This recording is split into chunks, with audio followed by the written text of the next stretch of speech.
السلام علیکم ورحمۃ اللہ وبرکاتہ۔ الحمدللہ رب العالمین والصلاة والسلام علی سید الانبیاء والمرسلین، اما بعد۔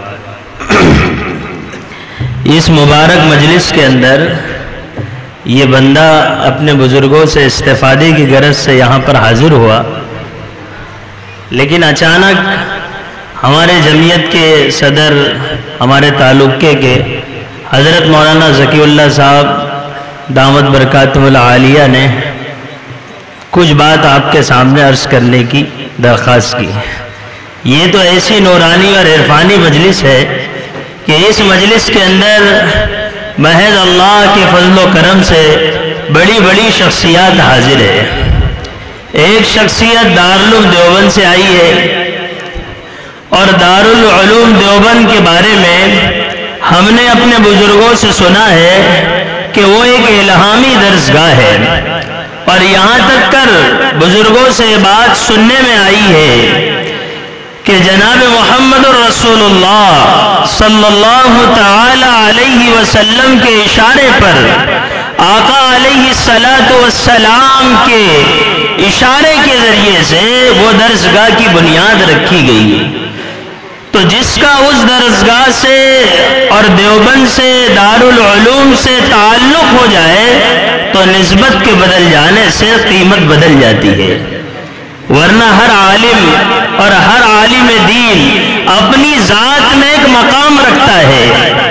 اسی لیے آقا علیہ السلام نے فرمایا اغدو عالماً کہ عالم بنو، او متعلماً یا علم کے حاصل کرنے والے بنو، او مستمعاً علم کو توجہ سے سننے والے بنو، او محباً یا علم والوں سے محبت کرنے والے بنو۔ آقا علیہ السلام اپنے امتیوں کو چار کاموں میں سے کسی ایک کام کے کرنے کا حکم دے رہے ہیں، یا عالم بن جاؤ، یا طالب علم بن جاؤ، یا علم کو توجہ سے سننے والے بن جاؤ، یا علم والوں سے محبت کرنے والے بن جاؤ۔ کائے کی بنیاد پر؟ محض علم کی بنیاد پر، محض علم کی بنیاد پر تم ان سے محبت کرو۔ اور آقا نے فرمایا وَلَا تَكُنِ الْخَامِسَةَ، پانچویں قسم کے مت بننا۔ پانچویں قسم والے کون لوگ ہیں؟ کہ علم والوں سے بغض رکھنے والے نہ بننا۔ تو ایک عام عالم دین کے بارے میں آقا علیہ السلام نے یہ بات ارشاد فرمائی ہے کہ ان سے محبت کرنا، اس لیے کہ یہ زمین پر میرے وارث ہے۔ جب کوئی انسان دنیا سے جاتا ہے تو اس کی اولاد اس کی وارث ہوا کرتی ہے۔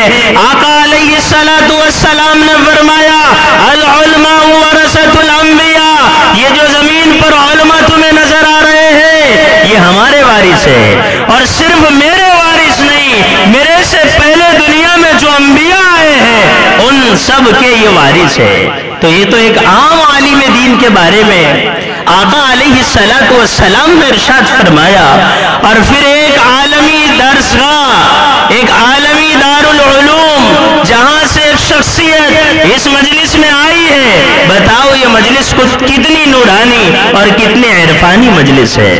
اور پھر اس مجلس کے اندر ایک ایسی بزرگ شخصیت، میں محض اس وجہ سے تعریف نہیں کر رہا ہوں، اور میں محض اس وجہ سے اشارہ نہیں کر رہا ہوں کہ میں حضرت کے دارالعلوم کے اندر پڑھاتا ہوں، یہ میرے استاذ ہے، اس لیے نہیں، اللہ رب العزت والجلال کا وہ کرم اور فضل ایسی شخصیت پر ہوا ہے، جو شخصیت آپ کے درمیان میں ہے کہ اللہ رب العزت والجلال نے اپنے محبوب بندے جو اس سرزمین پہ بھیجا تھا، اور اپنے پاس ان بندوں کو بلایا ہے جن کو زمانے کے لوگوں نے مجدد کہا ہے۔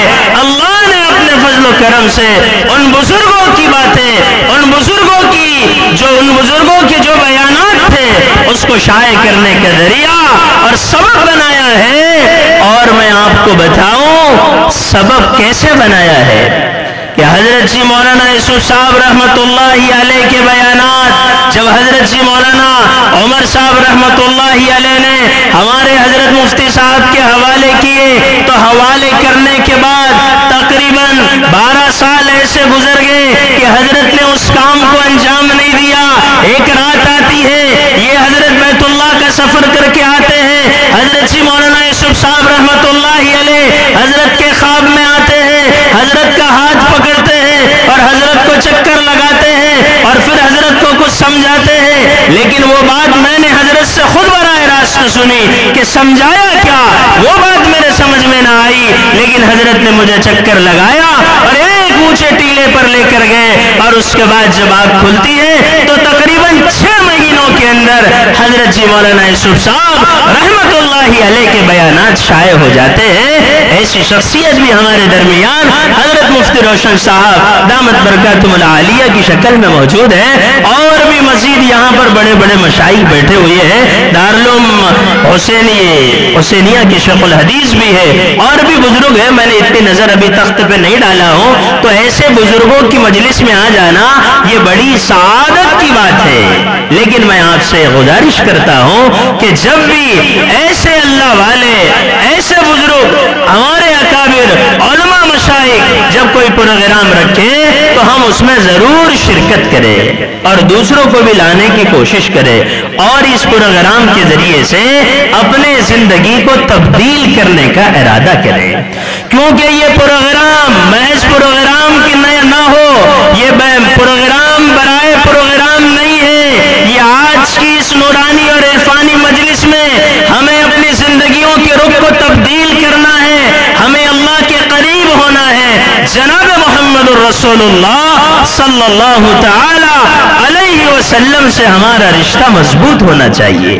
بزرگوں، وہ کب ہوگا اللہ سے ہمارا رشتہ، آقا علیہ السلام سے ہمارا رشتہ، جب ہم اس نورانی مجلس میں جو باتیں ہمارے سامنے آئے گی ان باتوں پر ہم عمل کریں گے۔ اس لیے ہمیں جو باتیں سامنے آئے اس کو دھیان سے توجہ سے سننا ہے اور زندگی کے بدلنے کی نیت سے سننا ہے۔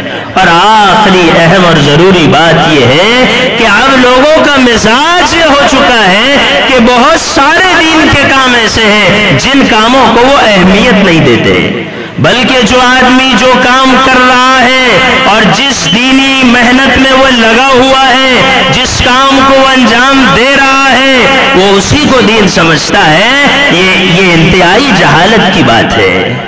عقل مندی کی بات یہ ہے، اللہ اور اس کے رسول سے رشتہ جوڑنے کا طریقہ یہ ہے کہ دین کے کسی بھی عمل کو ہلکا نہ سمجھیے بلکہ اسے اہمیت دیجیے۔ پتہ نہیں کون سا ایسا عمل ہوگا جس عمل پر اللہ رب العزت والجلال نجات دے دے۔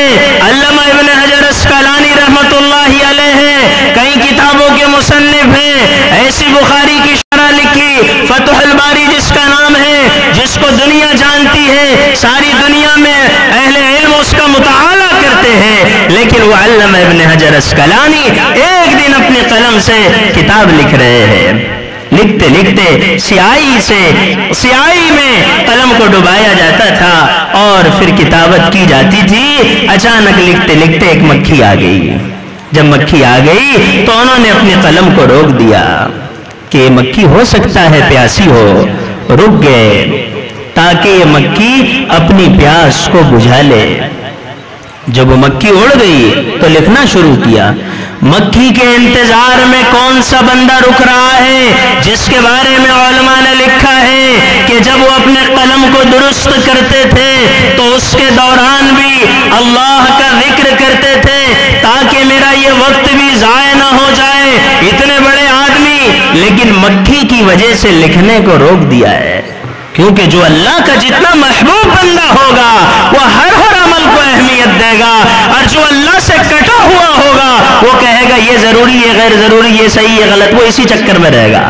لیکن اللہ کے محبوب بندے ہر عمل کو اہمیت دیتے ہیں۔ انتقال ہو گیا، یہ اللہ کا ولی دنیا سے چلا گیا۔ کسی نے علامہ ابن حجر اسقلانی رحمت اللہ علیہ کو خواب میں دیکھا۔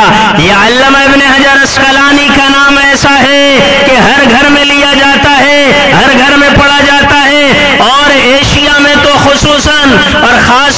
سے ہند میں اور پڑوس میں اور بنگلہ دیش میں ہر گھر میں نام لیا جاتا ہے. کیسے؟ فضائل اعمال میں حضرت شیخ نے علامہ ابن حجر اسقلانی کا تذکرہ کیا ہے. انتقال کے بعد کسی نے پوچھا کہ حضرت کیا ہوا آپ کے ساتھ؟ فرمانے لگے اللہ نے مجھ پہ رحم کر دیا ہے. تو خواب دیکھنے والوں نے کہا آپ نے دنیا میں کام ہی ایسے کیے ہیں، اللہ کو رحم کرنا ہی چاہیے. فرمایا پتہ ہے کس عمل پہ میری مغفرت ہوئی ہے اور کس عمل پر اللہ نے رحم کیا ہے؟ فرمایا بتائیے. کہ جب میں لکھ رہا تھا ایک مکھی آئی تھی، اس مکھی کی وجہ سے میں نے لکھنے کو چھوڑ دیا اور میں نے اپنی کتابت کو روکا، اس مکھی پر رحم کیا. تو اللہ نے کہا اے ابن حجر تو نے مکھی پہ رحم کیا ہے، جا آج میں تجھ پہ رحم کرتا ہوں. پتہ نہیں کون سا عمل انسان کو اللہ کے قریب کر دے، لیکن ہم یہ سمجھ رہے یہ پروگرام ہمارا نہیں، وہ پروگرام ہمارا نہیں. ارے اللہ کے بندو، ہر وہ کام جس کی نسبت اللہ اس کے رسول سے ہو وہ کام میرا ہے. اگرچہ عملی طور پر میں اس کام میں نہ جڑ رہا ہوں، لیکن اس کی عظمت اور اس کی محبت ہمارے دل میں ہونا چاہیے. پتہ نہیں کون سا عمل اللہ کو پسند آ جائے. وہ محمود غزنوی رحمت اللہ علیہ جو جناب محمد الرسول اللہ صلی اللہ تعالی علیہ وسلم کی اکثر خواب میں زیارت کرتے تھے، اور اللہ کے رسول علیہ السلام سے ایسا عشق ان کو تھا کہ بغیر وضو کے لفظ محمد بھی نہیں کہتے تھے. ایک دن اپنے خادموں کو کام تقسیم کر رہے تھے اور ایک بندے کا نام محمد تھا اور اس کا نام بجائے محمد کے تاج الدین لیا. تو اس کو بڑا افسوس ہوا کہ آج بادشاہ وقت نے میرا نام بدل دیا ہے. تو بعد میں وہ رونے لگا. حضرت نے اس کو مجلس میں بلایا اور کہا کیا بات ہے، تم کل سے افسردہ نظر آ رہے ہو، کہ مجھ سے کیا خطا ہو گئی؟ نام میرا محمد، آپ نے مجھے تاج الدین کہہ دیا. کہ اس کی وجہ یہ ہے کہ جب میں کام تقسیم کر رہا تھا اس وقت میرا وضو تھا، اور جب تیرا نمبر آیا اور تیری باری آئی تو میرا وضو ٹوٹ گیا. تیرا نام محمد ہے اور محمد رسول اللہ صلی اللہ علیہ وسلم کا نام محمد ہے. میں نے لفظ محمد کو، اسم محمد کو بغیر وضو کے لینا پسند نہیں کیا. اتنے بڑے بزرگ، ایک چھوٹی سی بات پہ بات ختم کروں گا. ایک دن ایک بزرگ کے خانقاہ میں پہنچے عملے کے ساتھ. وہاں پہنچے تو خانقاہ میں جھاڑو دی جا رہی تھی اور غبار اڑ رہا تھا. انہوں نے غبار کو دیکھا تو رک گئے، لیکن پھر دل میں بات آئی کہ یہ اللہ کے ولی اور اللہ کے نیک اور محبوب بندے کی خانقاہ ہے، یہاں اللہ کا ورد ہوتا ہے. لہذا یہ جو دھول ہے اور یہ جو غبار ہے یہ معمولی نہیں، اس کا مقام بہت اونچا ہے. لہذا میں اسی غبار میں چل دیتا ہوں تاکہ اللہ مجھ پہ رحم کر دے. چلنے لگے اور اپنے شیخ کی خانقاہ میں پہنچ گئے. انتقال ہو گیا، دنیا سے چلے گئے. کسی نے ان کو خواب میں دیکھا، پوچھا تمہارے ساتھ کیا ہوا ہے؟ فرمایا اللہ نے مجھ پر رحم کیا ہے. اور کس عمل پر رحم کیا؟ اللہ نے کہا تو نے میرے محبوب بندے کی دھول کی قدر کی ہے، جا آج میں تیری قدر کرتا ہوں. تو یہ ایسی مجالس جس میں علماء صلحاء مشائخ موجود ہو، بتاؤ یہ کتنی نورانی عرفانی مجلس ہوگی. اس لیے میری آپ سے گزارش ہے ان بزرگوں کی باتوں کو دھیان سے سنیں اور ہر دین کے کام کو اپنا کام سمجھیے اور اس کو محبت کی نگاہ سے دیکھیے اور اس میں تعاون کیجیے، تاکہ اللہ رب العزت والجلال کے دربار میں ہماری حاضری ہو تو ہمارا شمار ان لوگوں میں ہو جو بھلائی کے کاموں میں رفیق بنتے تھے، نہ کہ ان لوگوں میں ہو جو بھلائی کے کاموں میں فریق بنتے تھے. اللہ مجھے آپ کو سمجھ کر عمل کرنے کی توفیق عطا فرمائے. یہ تو حضرت نے مجھے بر وقت کہا ہے تو یہ باتوں میں یقیناً کچھ خطا ہوئی ہوگی، اللہ مجھے معاف فرمائے اور ہم سب کے لیے یہ آج کی اس نورانی عرفانی مجلس کو زندگی کے بدلنے کا ذریعہ اور سبب بنائے. وآخر دعوانا